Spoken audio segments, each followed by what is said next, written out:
Assalamualaikum warahmatullahi wabarakatuh. Saya Muhammad Ali Farhan itu akan mempresentasikan kehidupan politik Kerajaan Makassar. Kerajaan Makassar tumbuh menjadi pusat perdagangan di Indonesia bagian timur. Hal tersebut disebabkan karena letak Makassar yang strategis dan menjadi bandar penghubung antara Malaka, Jawa, dan Maluku. Lemahnya pengaruh Hindu-Buddha di kawasan ini menyebabkan nilai-nilai kebudayaan Islam yang dianut oleh masyarakat di Sulawesi Selatan menjadi ciri yang cukup menonjol dalam aspek kebudayaannya. Kerajaan Makassar mengembangkan kebudayaan yang didasarkan pada nilai-nilai Islam dan tradisi dagang. Masyarakat Sulawesi Selatan memiliki tradisi merantau, keterampilan membuat perahu. Pinisi merupakan salah satu aspek kebudayaan belayar yang dimiliki masyarakat Sulawesi Selatan.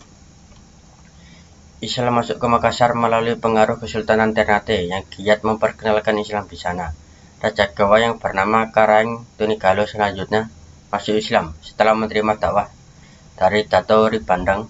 Kemudian Karaeng Tunigalo menggunakan gelar Sultan Alauddin Awwalul Islam. Pada masa pemerintahan Sultan Hasanuddin, Kerajaan Makassar mencapai puncak kejayaannya. Ia berhasil membangun Makassar menjadi kerajaan yang menguasai jalur perdagangan di wilayah Indonesia bagian timur. Pada masa Hasanuddin terjadi peristiwa yang sangat penting, persaingan antara Goa Talu atau Makassar dengan Bone yang berlangsung cukup lama, diakhiri dengan keterlibatan Belanda dalam Perang Makassar.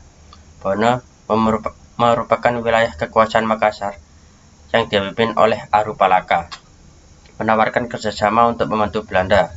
Perang ini juga disulut oleh perilaku orang-orang Belanda yang menghalang-halangi pelaut Makassar membeli rempah-rempah dari Maluku dan mencoba ingin memonopoli perdagangan. Keberaniannya ini melawan Belanda membuat Sultan Hasanuddin dijuluki ayam jantan dari timur oleh orang-orang Belanda sendiri. Dalam perang ini, Hasanuddin tidak berhasil mematahkan ambisi Belanda untuk menguasai Makassar. Dengan terpaksa, Makassar harus menyetujui perjanjian Bongaya yang isinya sesuai dengan keinginan Belanda. Isi perjanjian Bongaya yaitu Belanda memperoleh monopoli dagang rempah-rempah di Makassar. Belanda mendirikan benteng pertahanan di Makassar. Makassar harus melepaskan daerah kekuasaannya berupa daerah di luar Makassar. Arupalaka diakui sebagai Raja Bone.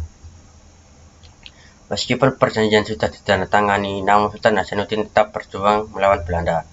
Setelah benteng Sambaupu jatuh ke tangan Belanda, Sultan Hasanuddin turun tahta. Kekuasaannya diserahkan kepada putranya, Mapasomba. Belanda berharap Mapasomba bisa bekerja sama, tapi sebaliknya, ia meneruskan perjuangan ayahnya. Rakyat Makassar marah atas keputusan perjanjian Bongaya. Perlawanan rakyat Makassar makin berkobar dan berlangsung hampir 2 tahun. Banyak pejuang Makassar yang ingin pergi ke daerah seperti Banten, Madura, dan sebagainya guna membantu daerah-daerah bersangkutan dalam upaya mengusir VOC. Pejuang tersebut diantaranya Karaeng Galesung Monte Marano yang membantu perjuangan rakyat di Jawa Timur. Sementara itu, Arupalaka semakin leluasa untuk menguasai daerah Sopeng dengan pengawasan dan pantauan dari VOC. Setelah perjuangan rakyat Makassar benar-benar padam, Makassar pun jatuh ke tangan VOC secara keseluruhan. Sebutan Makassar sebagai pusat perdagangan bebas lenyap begitu saja. Sekian, terima kasih. Assalamualaikum warahmatullahi wabarakatuh.